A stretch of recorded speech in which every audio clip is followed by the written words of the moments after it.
So I want to talk about 8 things that I've learned going from zero, complete beginner, to $1,000 in Facebook Marketplace dropshipping, okay? And I am not super advanced to this by any means. I'm just getting into this and kind of starting it myself. It really interests me because we're kind of like the pioneers of this. It's only been around maybe 4 to 5 months-ish.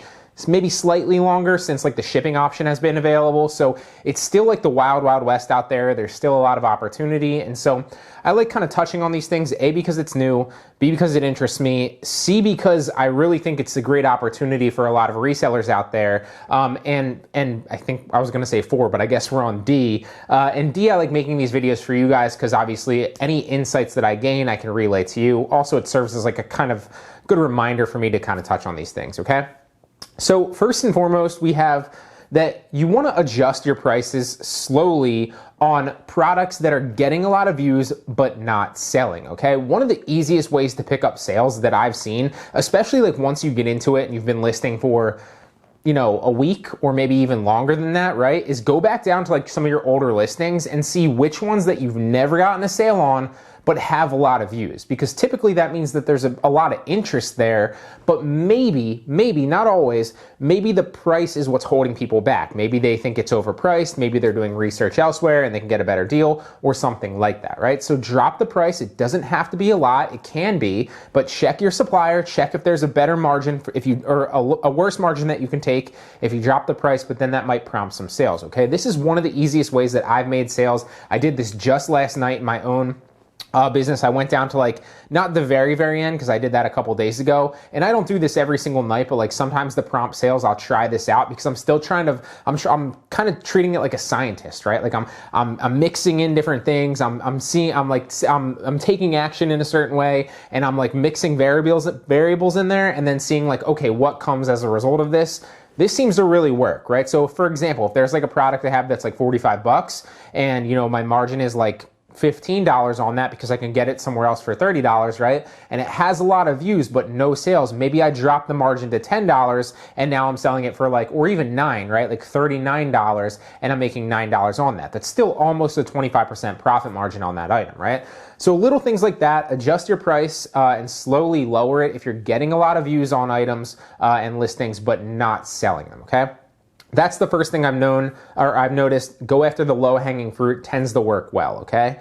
Now, the next thing I noticed, I actually realized fairly recently, and that's that your location matters when you're listing items, okay? And for the longest time, I literally just it just sets your location there because it pings your IP address and where you are and your hometown. So I was listing from, where I'm at in PA, but I've noticed that your location when you actually list matters. Now, so when you go in and search Marketplace, you can change your location, and I'll touch on this in a future point as well. And I've also touched on it in a past video as well. But actually when you're listing, when you're on the last page of your listing, so I think it's the second one, when you're about to publish your listing, there's a little thing at the very top, I think it's the second one in there that says your location, right? So where you're listing it from. Now, because Facebook Marketplace primarily started as an in-person local meetup kind of exchange thing like Craigslist or OfferUp, your location mattered a lot when you listed the item because the people around you and close in proximity to where you're listing it from are going to see that more frequently than somebody across the country or farther away from you, right?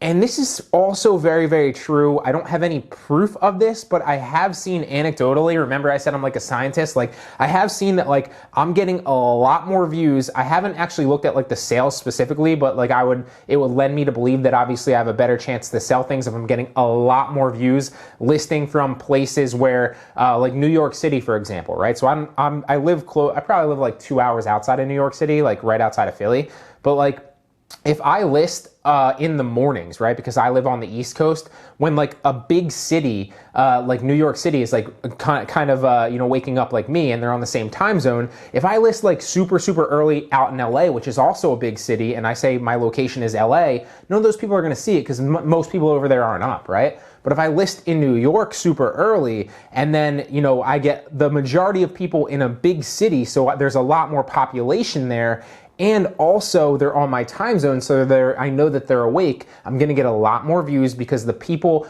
close to New York are gonna see those listings, and it's really gonna give my items a lot more visibility, right? And same thing for like later on, right? So like if I'm listing later on, there's really only 2 times I really list. I don't really like focus on this too heavily. It's just kind of like something I'm playing around with and interested in because I've seen that it works, and also like it's new and exciting to me. But there's really only 2 main times I list. Like super early in the morning when I'm working out, like in between sets, and then late at night for like an hour-ish before I go to bed, just to kind of play around with it and see. So those are really the only times that I'm actually doing this, and listing in this. And so when early in the morning, I'll list and say that I'm in New York City, and I've seen that works a lot better because obviously there's a ridiculous amount more people in the population of New York City than the small town where I live, right? And that might be true for you as well, okay? And then later at night, I'll list out in LA because it might be 10 o'clock here or 9 o'clock here, but people are just getting off of work or just getting home out in LA. Again, big city, a lot of population, and when you're shipping, it doesn't really matter, okay? So play around with that. That's the second thing I've noticed, that your location matters when you list. It's the easiest thing, like when you're on your second page of your listing, change your location to a populated city. You can go near you can try a bunch of different things, but I've seen that this works well. It doesn't have to be New York, doesn't have to be LA. Play around with it. You will probably see similar results, okay? Now, the third thing is that you want to try, and I've touched on this before, you want to try to list or avoid listing, from generic sites like Amazon, Walmart, and Home Depot, okay?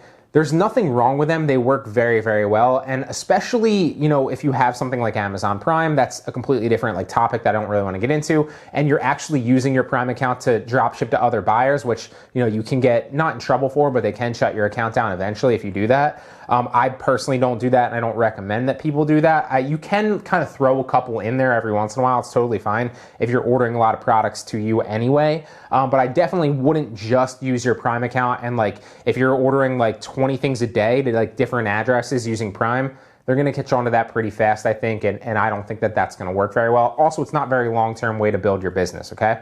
But the margins obviously on Amazon are great. The descriptions are great. The pictures are great. You have a lot of things to work with. The prices are great. There's a lot of products on Amazon. Same thing with Walmart. Same thing with Home Depot. They're phenomenal, okay? They're also reputable companies. The issue with that is everybody else is listing from them. So you're gonna, you might not be in a very saturated, category or saturated product or saturated niche now, but as more and more people get into this, and I've started to see this, if you look at some of the products that I've listed from Amazon specifically and from Walmart, chances are you can find them on eBay for cheaper, or you can because someone's drop shipping them with a less margin on eBay, right? And you can also a lot of times find them on Facebook Marketplace from a different person, okay? So if that different person is listing it in a different location, other different people might be seeing that, and you still might be all right. But the whole key here is try to avoid those, because if you want to build a long-term business and you want to do this sustainable long-term where your listings have more life than just listing them for a week or two, you want to list from other sites where you're not competing with as many people. So try other sites. Don't just list always. You can still use them, but don't just list always from Amazon, Home Depot, and Walmart, okay? Just a recommendation, but try it out. You'll see that it works for you. And also, that way when you find an obscure product that's selling really, really well, you know that chances are not a lot of other people are using that product. Another little tidbit that I forgot to add here too, I actually learned this from a different video the other night, is and I didn't even think, I knew inherently about this, but I didn't put 2 and 2 together. It's when you go into a category on, I just said don't use Walmart, but let's use Walmart as an example, right? Let's say you go into sporting goods on Walmart, right? And then you go into I don't know, baseball supplies, right? What I used to do, and probably what 95 to 99% of people do, is they just start listing from that category. But the smarter thing to do would be to go 3 or 4 pages deep at least, because nobody else is really doing that. You're not competing on those products, okay? So go a few pages deep, or use suppliers that, obviously, and use suppliers that not a lot of other people are using. It'll lower your competition, increase your margins, and hopefully build your business longer, okay? Number 4 is that you need to follow up with orders to get reviews. So it's not like Amazon where they'll hit you with like a question of like, do you want to review this order? It's not like eBay where they'll hit you with a question of like, do you want to review this order? Or Mercari or Poshmark or OfferUp or anything like that, where you're going to get orders just for, or you're going to get reviews on your thing just for selling. At least I've seen. You need to follow up with a lot of these buyers in order for them to review you, and reviews are huge on any platform, but obviously especially with a new platform like Facebook Marketplace, where people don't just, inherently trust random other people on Facebook Marketplace as much yet, right? It's not like somewhere like Amazon where like people don't even think about the packages that they're buying because they just trust that Amazon's going to deliver them to them.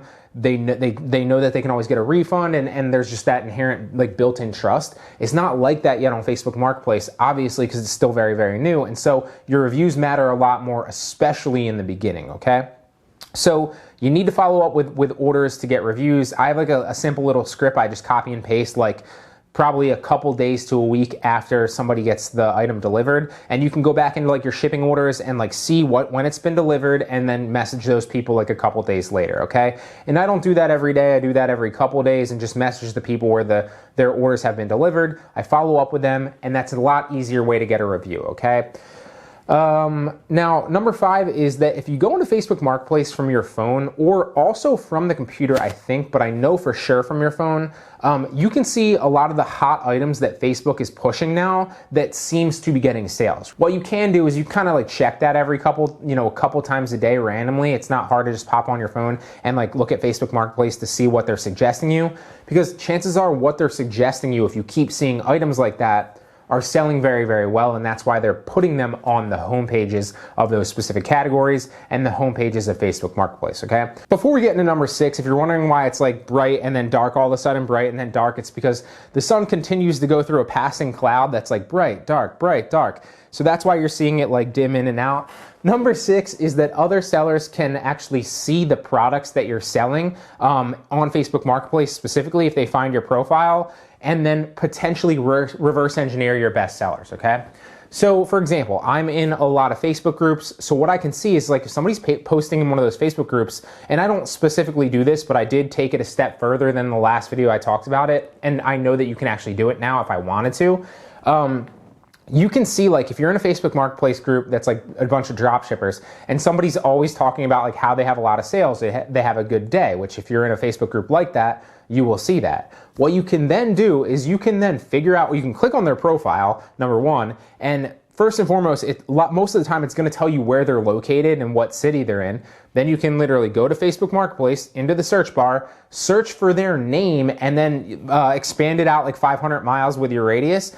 And the first couple ones typically will be that person or that seller, right? Then you can find their profile, see all their listings, and reverse engineer what they're selling, figure out their supplier, and slightly undercut them for all those sales yourself, okay? Now, I don't do this because I think it's a lot more effort necessarily, and I think it's better off to just like list a bunch of things and see what works for you and what sells for you.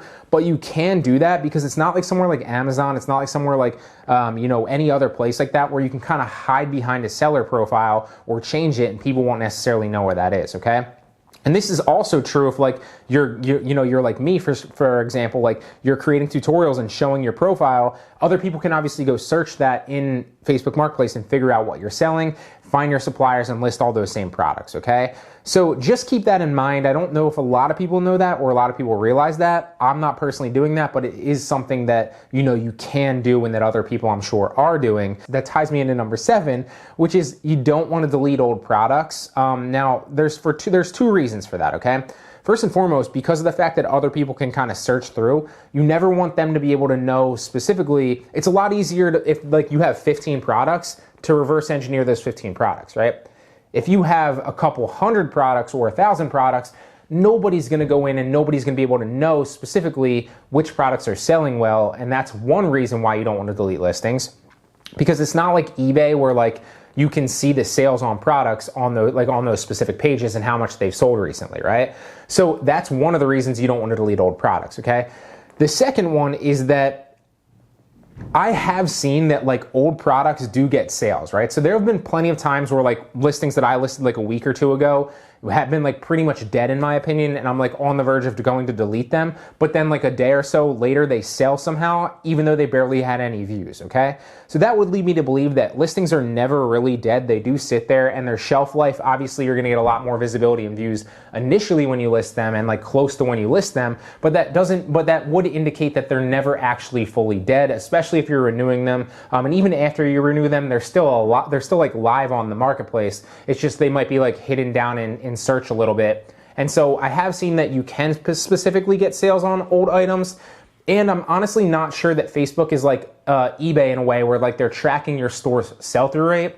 I don't have any proof of that. That's just my opinion, but that's 2 reasons I wouldn't recommend. I've heard other people recommend the opposite. Me personally, if things change, I'll let you know, but I recommend right now not deleting old products for those 2 reasons. And finally, number 8 is to keep listing. One of the things that I've heard everybody talk about that's had success with this, I've seen it myself as well, and obviously beginners get discouraged very easily, is just keep listing, okay? Most things that you list won't ever sell. Most things that you list won't ever really get much attention, and that's totally fine. The few items that do take off eventually, it doesn't matter if you're listing 20 things, it doesn't matter if you're listing 100 things or a couple hundred things, the few items that do take off will make up for all the other listings, okay? So keep listing, it will work out for you. Hope you guys like that. Hope you got a lot of value out of those 8 things that I learned going from 0, complete beginner, to $1,000. So that being said, give it a thumbs up if you appreciate the value in today's video, and I'll see you in the next one.